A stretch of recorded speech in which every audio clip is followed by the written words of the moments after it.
Antes de mais nada, de iniciarmos essa noite, vamos mentalizar nosso Senhor Jesus, nosso irmão mais velho e querido, e nosso Pai de todo amor, agradecendo por este momento ímpar nas nossas vidas particulares e na nossa casa Seluz. Mestre amigo, muito obrigada, Senhor, por esta oportunidade. Guarde-nos no teu entendimento, apesar de todas as nossas dificuldades, ajude-nos a caminhar sempre para ti. Obrigada, Senhor, por fazer parte de uma comunidade que se dedica uns aos outros e que ainda temos muito a caminhar, mas felizes e gratos por toda a bagagem que já conseguimos conquistar. Abençoe essa atividade, guarde-nos no teu coração, inspira-nos nas melhores ideias para que possamos trabalhar e desenvolver melhor os nossos próprios sentimentos e ajudar a colaborar na comunidade em que nascemos, em que vivemos, em que trabalhamos, para uma Belém melhor, para um Pará melhor, para um Brasil melhor. Muito obrigada, Senhor, que assim seja. Boa noite, tudo bem com vocês? Estou aqui em casa, gravando esse momento interessante para todos nós, da Casa Seluz e do Movimento Espírita paraense e de outros locais também. E hoje nós vamos falar de um tema muito especial. É um tema antigo, porém presente, contemporâneo, real, urgente em nossas vidas, ainda muito atrasado na nossa bagagem espiritual, contudo extremamente necessário, válido e preciso. Sobretudo no momento que nós estamos vivendo hoje. Estamos marcando um novo capítulo da história dos livros da humanidade, da história nossa, individual. Então, sabemos que esse contexto de jornada, da nossa jornada de palestras e encontro do Centro Espírita Luzes no Caminho, ele deveria estar cercado de pessoas de olho no olho, uns com os outros, de abraço fraterno. Contudo, no momento não é possível. Mas que maravilha poder, quase uma semana, se encerra da nossa jornada e de alguma forma nós encontrarmos meios de estarmos juntos. Isso é muito importante, eu fico muito grata como produto e digamos assim, como produto e filha da Casa Seluz, das Casas Co-Irmãs que trabalharam com Seluz há muitos anos. Então fico muito grata que de alguma forma todos nós, trabalhadores, contribuímos para que esse movimento acontecesse, para que esse encontro acontecesse. Então, convido vocês a refletirem alguns pontos comigo, alguns pontos bem interessantes, ao meu ver, que destaquei, uma vez que o tema cabe um EIMEP, cabe uma jornada de dias, e enfim. Então, vamos discutir alguns pontos interessantes, conto com o apoio de vocês. Então, vamos lá. Qual é o tema da nossa jornada? Da terceira jornada do Seluz, de palestras do Seluz. Jesus na obra kardeciana. Chico Xavier nos disse que se nós não encontrássemos Jesus no Espiritismo, que nós deixássemos o Espiritismo e mantesse e seguisse Jesus. Então ele quis nos dizer que sim, que Jesus está presente nessa obra e nós conseguimos identificar em todas as questões existentes, seja no tema que for. Para facilitar o nosso entendimento, eu dividi essa atividade, essa fala, em 4 partes, que achei muito prudente e interessante para que nós fizéssemos uma construção de pensamento. E achei muito prudente também destacar, acredito que vocês tenham acompanhado, o trabalho do Inspirarte, que foi a nossa edição virtual, que começou no sábado passado. Então, nós escolhemos como tema central dessa atividade Jesus no lar. E fico muito contente, pois a Casa Seluz conseguiu conciliar os 2 temas que já estavam previstos ainda no nosso planejamento, lá no início do ano, de planejamento de trabalho para 2020.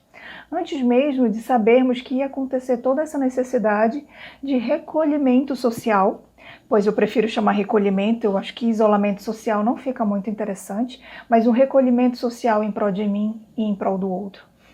Então, dentro desse tema Jesus no Lar, que nós conseguimos, junto com a juventude, com um grupo de jovens virtualmente, fazer encontros, fazer trocas, fazer reflexões, onde a gente conseguiu imergir dentro da casa de Pedro, de Simão Pedro, daquelas experiências, daquelas trocas após o jantar, que eles sentavam, falavam da vida cotidiana e conseguiam ali mostrar suas necessidades. E Jesus, com as ideias mais simples do dia a dia, trazia grandes ensinamentos, grandes apresentações que até hoje nos contribuem e faz com que também Kardec tenha trazido isso para a obra, em especial ao Livro dos Espíritos.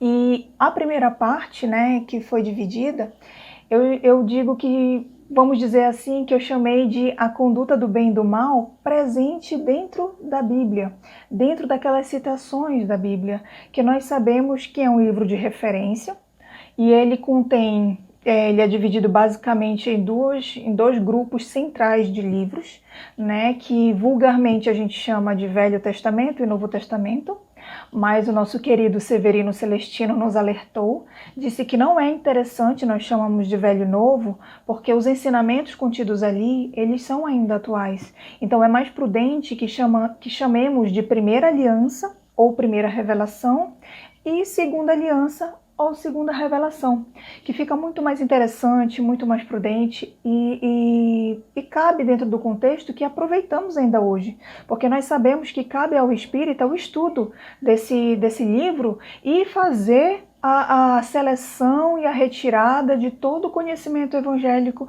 desde os profetas da antiguidade até o advindo de Jesus. Então, destaquei aqui para vocês alguns trechos, tá? Que a gente vai conversar um pouquinho para poder chegar no cerne da nossa questão do Livro dos Espíritos, que trouxe o tema do nosso encontro de hoje. Na Primeira Aliança, nós vamos encontrar em Provérbios, capítulo 17, versículo 13, a seguinte frase. Acompanhem aí. Quem paga o bem com o mal, não afastará o mal da sua casa. Que interessante. Que mal é esse que ele se refere em Provérbios? Que casa é essa?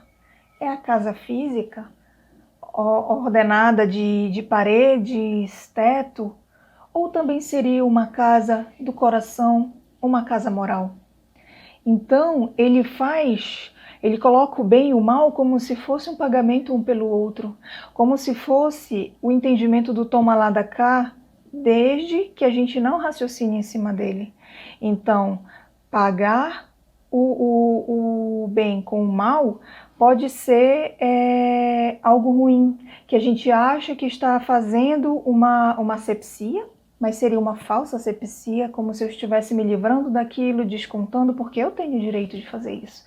Quando, na verdade, o mal se instala na nossa casa mental, se instala em nosso coração. E isso estava lá em Provérbios. Então, a gente imagina como esse conteúdo, ele é presente e ele vem sendo trabalhado de ponto em ponto, em cada realidade, até os dias de hoje. E eu sigo com outra seguinte expressão, agora eu vou dar um salto para a Segunda Aliança, ou Segunda Revelação, pós a vinda de Jesus, né? Lembrei de Paulo de Tarso, né? O grande trabalhador, o grande mensageiro, né, desses pensamentos mais críticos, mais filosóficos e mais contundentes dentro da doutrina de Jesus, né, dessa multiplicação de saberes e células do Evangelho que ele conseguiu fazer. E em uma das suas cartas, as cartas aos Romanos, no capítulo 12, versículo 21, ele diz o seguinte: não deixem que o mal vença vocês, mas vençam o mal com o bem. Ele traz essa dualidade tão antiga, digamos assim, do ponto de vista de uma guerra, de um conflito, de algo que tem que ser olhado, orado e vigiado, observado continuamente. Então, ele diz para que a gente possa fazer essa luta e vencer esse mal. E é verdade, se a gente for olhar dentro do ponto de vista da vida cotidiana, é essa necessidade que nós temos de olhar e identificar que precisa fazer um movimento contrário, não apenas reagir, mas fazer um processo crítico para agir em cima daquilo. Então é isso que Paulo faz, esse movimento, claro, inspirado pelas necessidades do que aquele grupo de células em Roma estava necessitado, e fez essa carta direcionada a eles, com essas orientações que de alguma forma também são direcionadas para a gente. E na carta aos Gálatas, capítulo 6, versículo 9, Paulo diz o seguinte: não nos cansemos de fazer o bem, pois, se não desanimarmos, chegará o tempo certo em que faremos a colheita. Olha que interessante. Ele fala em ânimo, que a gente precisa ter ânimo na prática do bem, porque se a gente não desanimar, ou seja, se a gente não acreditar que a colheita ela tem que ser tabulada dentro das minhas perspectivas, vai chegar o tempo certo da colheita. E fazendo uma alusão, quando eu estava refletindo a respeito disso, poxa, a gente sabe que a colheita ela não é prevista no Google Agenda. A gente sabe que não tem condições de fazer uma amarração dessa colheita, apesar de que a gente consegue, nas experiências da vida cotidiana, da vida diária, observar como as coisas acontecem em nossa vida e como esse plantio e essa colheita simultaneamente, eles vão se desenrolando.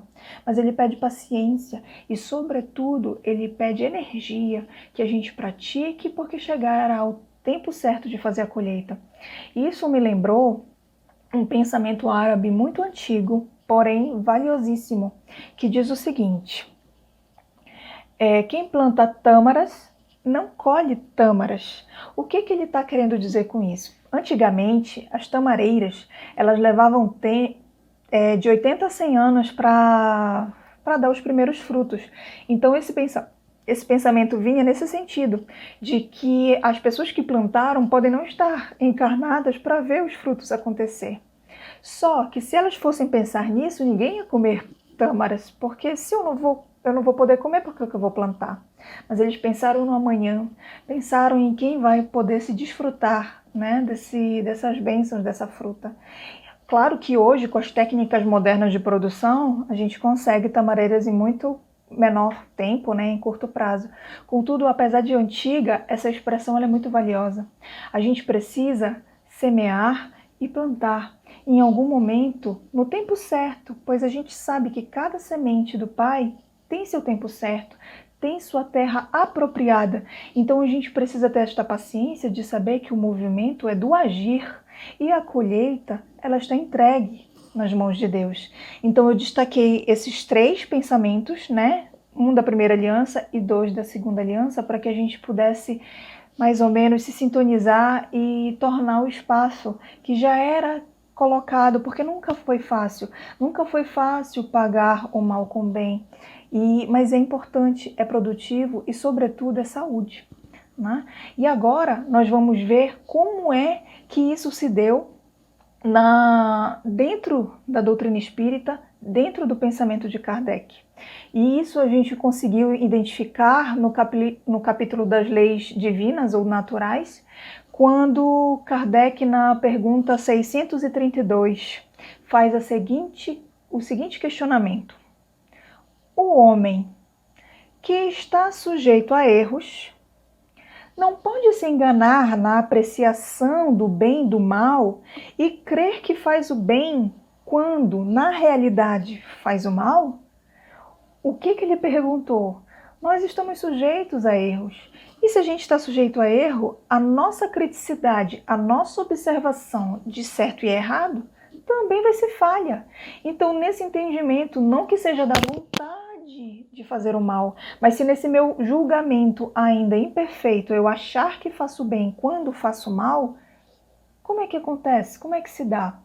E os espíritos sabiamente responderam.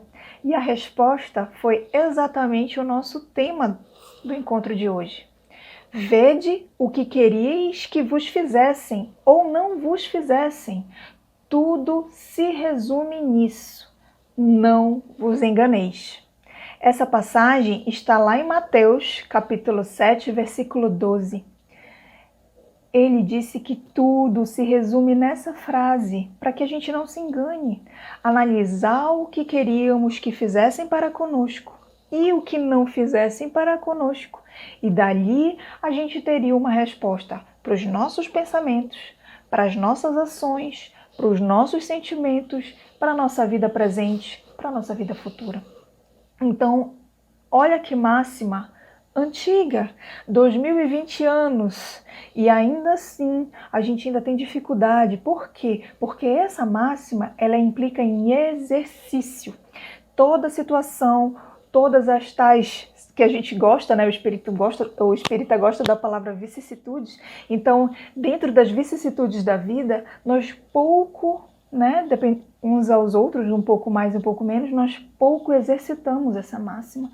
É exercício, é como andar de bicicleta, é como fazer um slackline. Então a gente precisa ter a prova, ter a experiência para poder transitar em uma e outra ideia e fazer esse discernimento pautado também, uma complementação minha, na orientação que Santo Agostinho também nos dá no Livro dos Espíritos.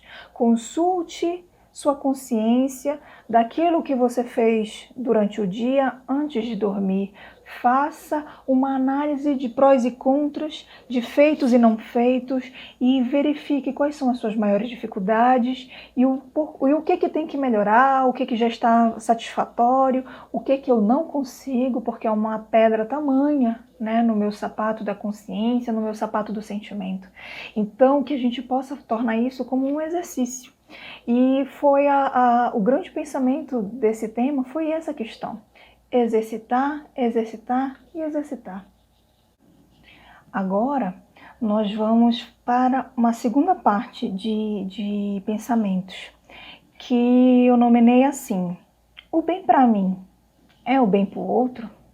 O que a gente acha?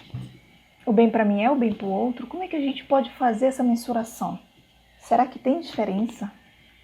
Essencialmente, claro que dentro das particularidades regionais, culturais, religiosas, mas sobretudo culturais, existem particularidades de entendimento.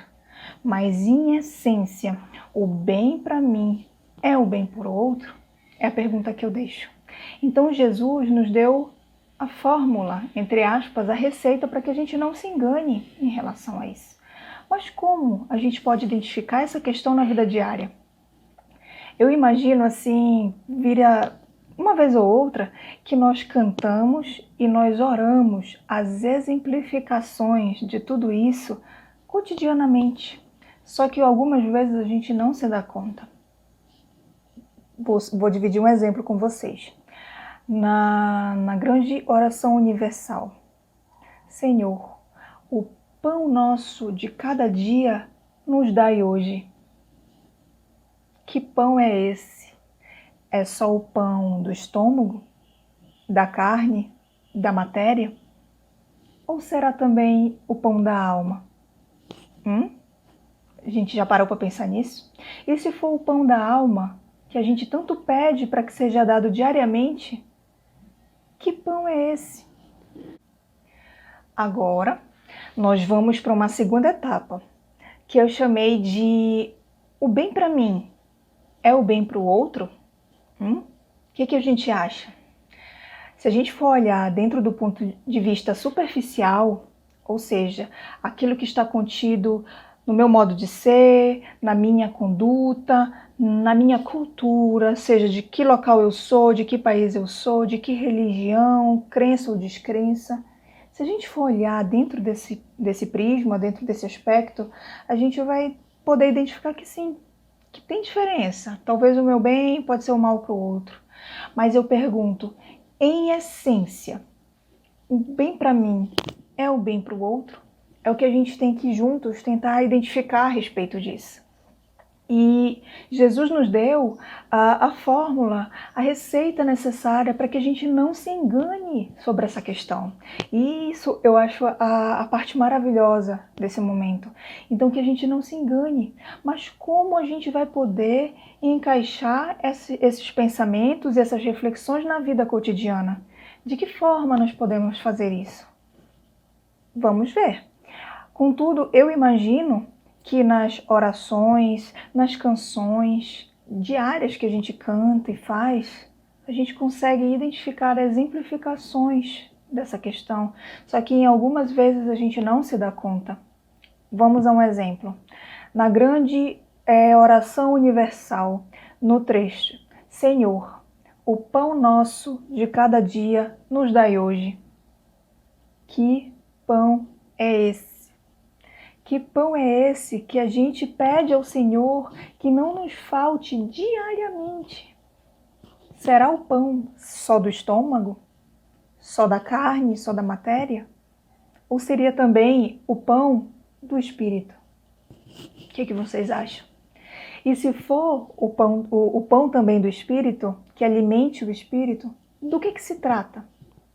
Eu imagino que sejam as experiências da vida, as conquistas, as dificuldades, os dissabores, as problemáticas de casa e do trabalho, as relações nem sempre tão suaves e plenas, mas talvez desastrosas e às vezes que demandam a nossa maturidade de fazer acontecer e dissolver possíveis atritos. Então, o pão que alimenta a alma não é o pão que alimenta o corpo. A alma, para pegar a sustância, para pegar a energia, ela precisa das vicissitudes, das questões que venham, sejam elas positivas, não vou chamar de negativas não, tá gente? Positivas ou aquelas de ponto de melhoria, para que a gente possa se esforçar para que ela vire positiva também. Então a alma precisa desse pão. E claro, cercada com muito evangelho, com muito pensamento positivo. Por quê? Se a gente conseguir colocar o evangelho da vida diária dentro desse processo digestivo, né, fazendo uma analogia, nós vamos ter condições melhores de fazer a digestão correta com a devida nutrição. Então, aquilo que me serve, que eu tiro de positivo, de trigo, eu me alimento. E aquilo que eu considerei como despojos, outrora necessários e hoje não mais, o meu joio, eu libero. Então nós pedimos o pão de cada dia.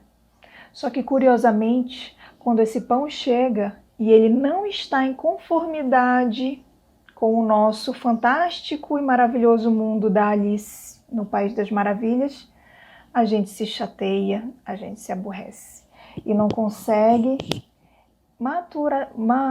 maduramente identificar que aquilo é necessário para aquele momento e que é a grande chance que a gente sempre pede de fazer a superação correta. Então, eu acredito que seja um dos melhores pontos desse momento nosso, que a gente consiga identificar dentro dessa oração maravilhosa que nós estamos recebendo de conformidade com as nossas necessidades, com as nossas, com o nosso merecimento e, sobretudo, com o nosso conhecimento, a nossa ciência, porque nós pedimos aquilo. Então, que a gente possa ficar com esse entendimento, tá certo? Então vamos agora partir para um outro link que me chamou muita atenção quando o Haroldo Dutra ele diz o seguinte: não há fidelidade no mal. As relações maléficas são egoístas e, portanto, findáveis. Maravilhoso. E é verdade, não tem fidelidade no mal. Essas relações de ódio, de falsa cumplicidade para algum tipo de ação individual ou coletiva negativa, não são fiéis. E se não são fiéis, são findáveis. E a gente precisa entender isso como algo bom. Não olhar somente o presente, mas olhar adiante. Isso me lembra como faz um bom condutor, um bom motorista no trânsito. Aquele bom condutor, quando ele está dirigindo, ele não se atenta somente no veículo da frente. Ele faz o possível para olhar 2, 3 além dele. Porque se aquele que está para além do que está na sua frente começar a frear, ele com a prudência já começa a frear também. Talvez antes mesmo do que aquele que está imediato na sua frente comece a fazer o processo do freio.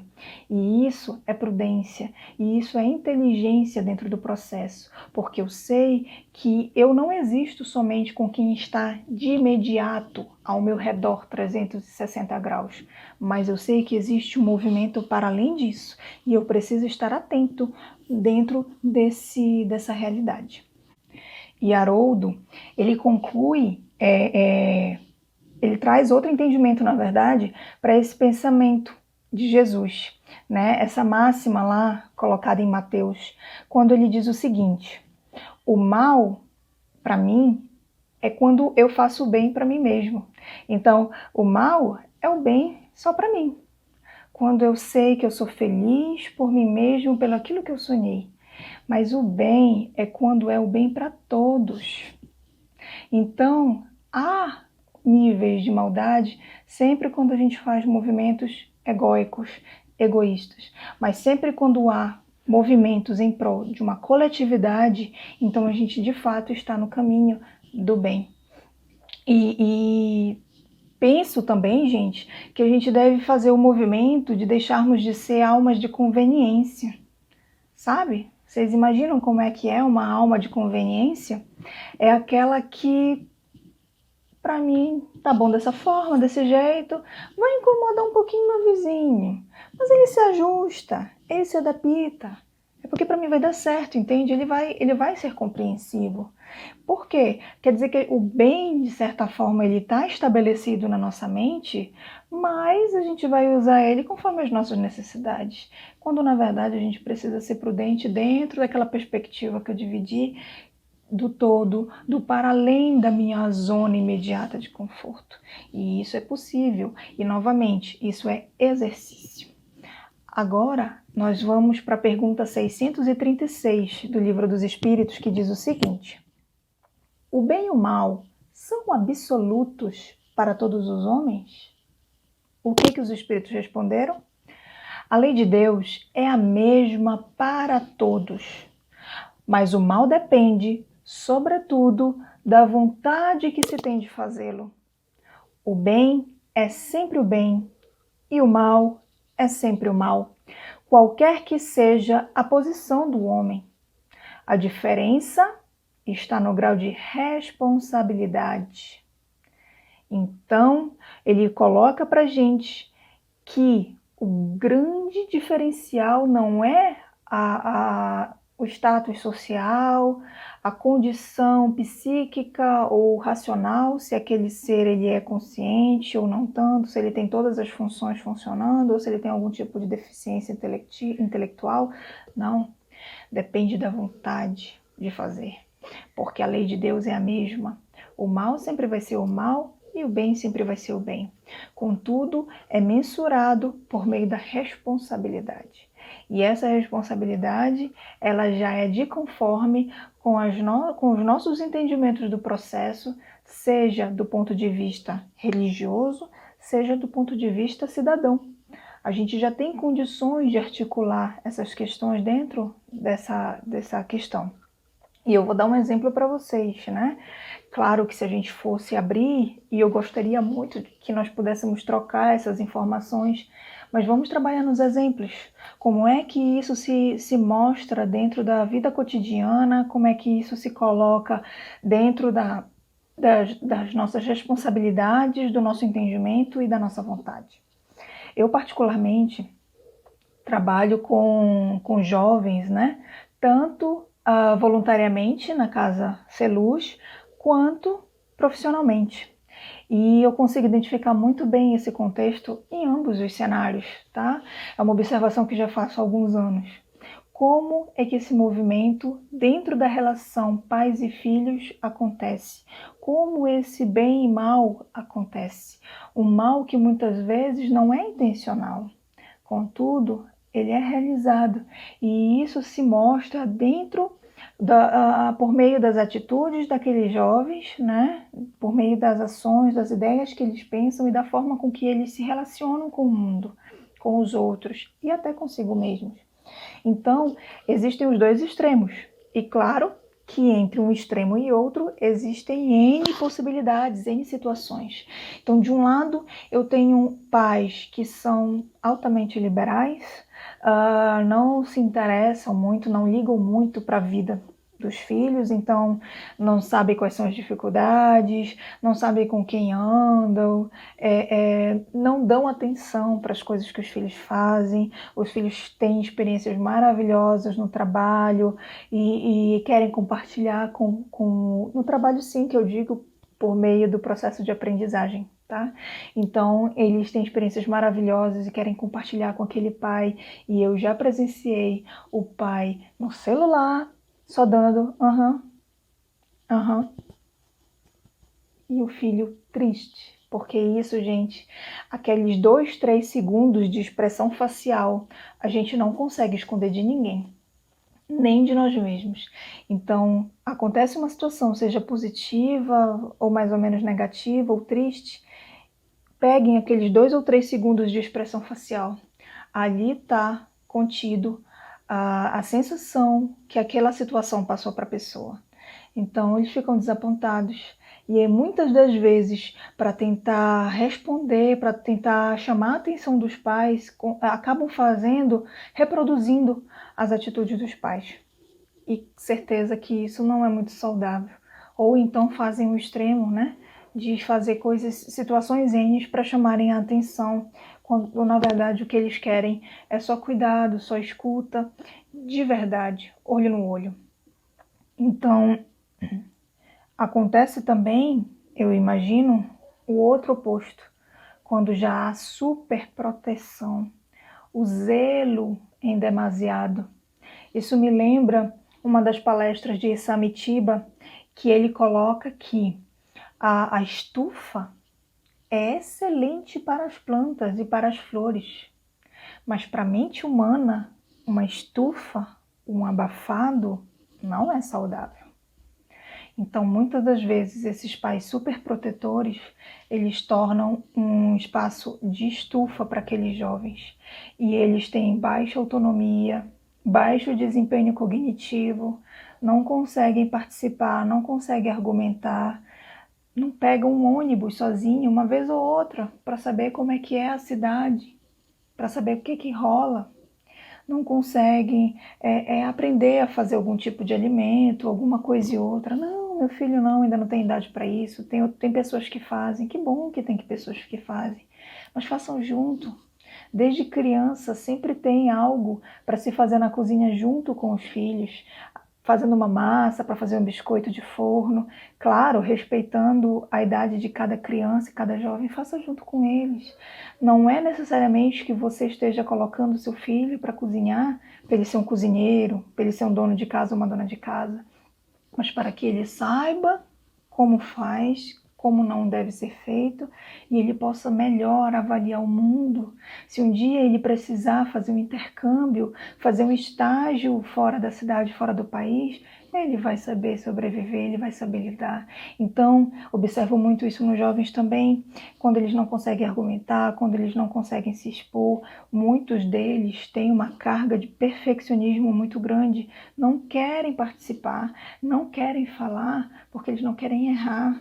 O processo de erro e acerto é pedagógico, é importante, sobretudo dentro de casa. Só que não sei se eram tolhidos, ou dependendo de como fosse essa questão na criação do lar, doméstica, mas se resguardam.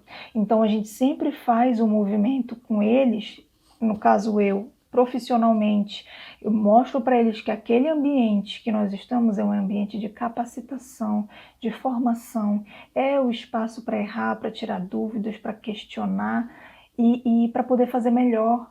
E dentro da evangelização, nós sempre colocamos que somos evangelizadores uns dos outros. Tem ali um instrutor, tem ali um facilitador de grupo, porque ele tem um pouquinho mais de bagagem, conseguiu buscar o embasamento, os livros, as condições, as metodologias, as dinâmicas para trazer para aquela atividade, contudo naquele momento, inclusive os nossos grupos eles são de círculo. Por que é círculo? Porque a gente não sabe onde começa e onde termina, então todos ali estamos para aprender. E não tem certo e errado, tem construções coletivas. Então a gente sempre procura deixar isso com eles. E eu percebo muito essa responsabilidade naquele que tem melhor entendimento, como ele faz um processo que ele deseja fazer o bem, mas não se atenta que muitas vezes pode fazer o mal. Então, isso eu trouxe para vocês um exemplo, que a gente possa refletir na nossa vida diária o que mais está contido lá no nosso trabalho, com as nossas gerências, com os nossos pares, ou de repente com aqueles que estão na nossa responsabilidade, né, dentro de uma hierarquia, nas relações familiares, nas relações com vizinhos, nas relações comigo mesmo. Como está a minha vontade? Como está a minha responsabilidade? Então é algo a mais que a gente precisa refletir também. Agora, nós vamos para a terceira de quarta parte desse nosso diálogo. E eu chamei ele da seguinte forma: afinal de contas, o mal existe? O que a gente acha? Filosoficamente, do meu ponto de vista, se a gente for avaliar a questão da imperfeição, das nossas tendências maiores ou menores, vinculadas à lei de Deus, ou não, se a gente se afasta, como é que é essa proximidade com as leis de Deus? Se a gente for avaliar dentro desse ponto de vista, eu poderia dizer que sim, o mal existe. Quanto mais afastado eu estou da lei de Deus, mais o mal se manifesta em mim. Mas e em realidade, o mal existe? Aí fica a questão. Gente, eu compartilho com vocês uma análise que a Anete Guimarães me fez pensar. Ela disse o seguinte: se nós afirmarmos que o mal existe, então nós estamos duvidando, colocando em prova a existência de Deus. Aí alguns podem dizer, não, claro, Deus existe sim. Mas como pode existir Deus se existe o mal? Então isso é muito interessante. Vamos para os atributos da lei de Deus. Quais são eles? Deus é imutável, imaterial, único, todo-poderoso, soberanamente justo e bom. Então, se o mal existir, então ele deve ocupar algum lugar no espaço, certo? Mas, se Deus é onipresença, ou seja, ele está em todos os lugares, aonde o mal existe, Deus não pode estar lá. Não, mas espere lá. Deus está sim em todo lugar, eu creio nisso. Então, se ele está em todo lugar e de repente estivesse num lugar onde o mal esteja, então vai romper sua soberania, porque ele é todo bondade. Ele é soberanamente justo e bom. Romperia sua soberania. Então, a gente precisa se decidir. Ou o mal existe e ocupa algum lugar, e onde ocupar Deus não poderia estar, ou Deus é onipresença e está em todos os lugares, onipresença e bondade, e nada rompe sua soberania. Então, não dá para existir o mal. E isso é fantástico de que a gente possa identificar. Porque a Anete traz para a gente do ponto de vista filosófico, para que a gente possa questionar essas questões e verificar, afinal de contas, onde estão as nossas dificuldades de entendimento. Então, eu acredito que depois disso a gente consiga ter melhor tranquilidade de afirmar: o mal, ele não ocupa um lugar. Ele é uma ideia que sim, tem suas consequências, de alguma forma ele está presente na nossa vida, mas não estabelecido como uma realidade plena, porque a realidade plena é a realidade da bondade de Deus e da sua infinita misericórdia.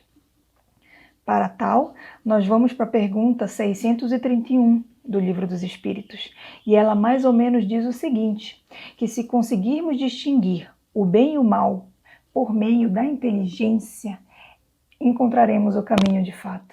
Então a gente consegue distinguir o bem e o mal por meio da inteligência que nós temos. E a gente sabe que desde que fomos criados como homens sapiens, ou seja, como aquele que sabe que sabe, a gente tem níveis de inteligência, seja ele qual for, mas temos. Mas e qual seria o oposto dessa inteligência? Qual seria esse oposto? Seja num grau menor ou num grau maior? Se chama ignorância. Quando nós não temos o entendimento sobre determinado aspecto, determinada situação, nós ignoramos ela, nós desconhecemos ela, tá? E o que portanto seria o mal?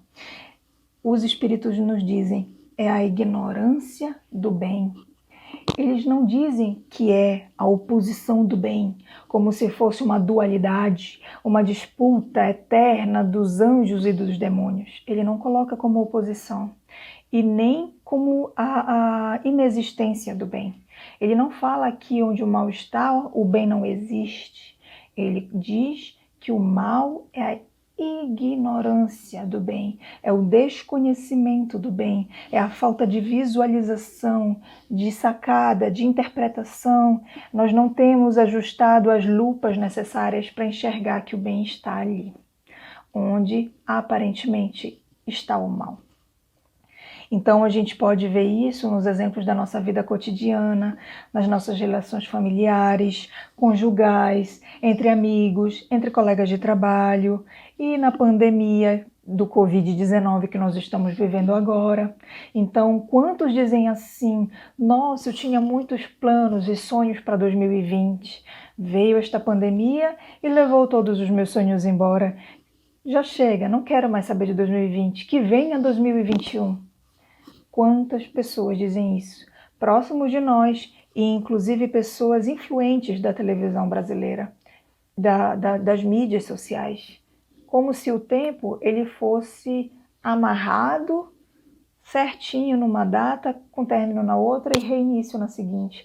Não, o tempo é um contínuo. Então, ele não tem início, meio e fim, é uma realidade só. Que a gente possa ter melhores condições de fazer essa reflexão. Opa, meus sonhos e meus planos ali, né, do meu mundo, da Alice, eles estão sendo convidados pela espiritualidade maior a serem adaptados, a serem revistos em prol de mim e em prol da coletividade. Então, a gente consegue identificar o bem em tudo isso, sim.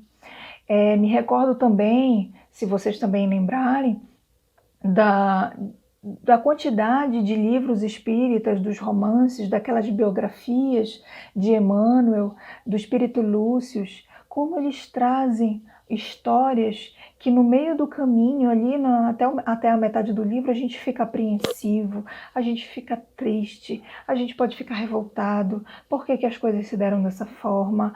Fulano não merecia, não precisava ser dessa forma. E no desenrolar daquela história, a gente entende que foi melhor que tivesse sido assim, que teve um motivo para que tivesse sido assim, e geralmente a gente concorda. É claro que Deus não precisa que a gente concorde, né, com as suas providências, mas a gente consegue trazer para o campo da inteligência e abandonar a primeira vista da ignorância e entender que foi necessário, que foi prudente. E isso é maravilhoso. E isso é muito importante, porque a gente precisa, de novo, o que falei há minutos atrás, exercitar. Dentro da minha área de conhecimento, da área de ciências sociais aplicadas, a gente chama isso de olhar para além. Existe uma realidade que se mostra, e essa realidade ela é vista com esses olhos e com essa bagagem de espírito.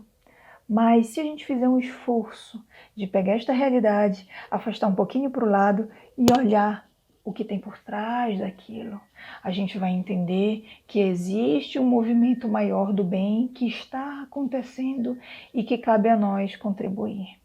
Então, sempre que uma situação muito negativa, aparentemente muito pesada, que nos traga dor, que nos traga mágoa, ela vier de rodão, que a gente possa refletir e falar, Senhor, o que queres que eu aprenda?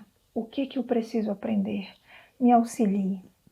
E eu não tenho dúvida que esse auxílio vai chegar. Termina esse entendimento com a seguinte frase, que o que vos parece o mal nada mais é do que a ignorância do bem. Ignorância por parte de quem trouxe o mal para a gente, ou ignorância por nossa parte, por não entender o processo. E eu acredito muito em processos. Nós todos fazemos parte de processos e tudo na vida é um processo. Se a gente começa a exigir saltos, atropelos, quais são as consequências dos saltos e atropelos? Vamos comer cru, vamos ter produtos sem estrutura, vamos ter sentimentos sem maturidade. Então, fico muito feliz e desde já agradeço por vocês terem me acompanhado nesse raciocínio. Então, que a gente possa compreender, afinal de contas, que sim, Deus existe. E Deus, sendo onipresença e soberanamente justo, justiça e bondade, aonde Ele está, e Ele está em todo lugar, lá o mal não está. Portanto, o mal, em realidade, não existe. Então, gente, por hoje, né, a gente termina nosso encontro. Estou muito grata por essa oportunidade, muito agradecida para a Casa Ser Luz de estarmos juntos construindo esse momento inédito para todos nós, mesmo que virtualmente. Como eu disse no começo, eu preferia muito que nós estivéssemos juntos, olhando uns nos olhos dos outros, mas estamos, graças a Deus, na oportunidade de estarmos em casa, gravando esse momento especial e que vai ficar para a história, porque vai dar um sabor muito melhor de quando nós estivermos unidos novamente, presencialmente. Os abraços vão ter outro gosto, vão ter outro sentido para a gente.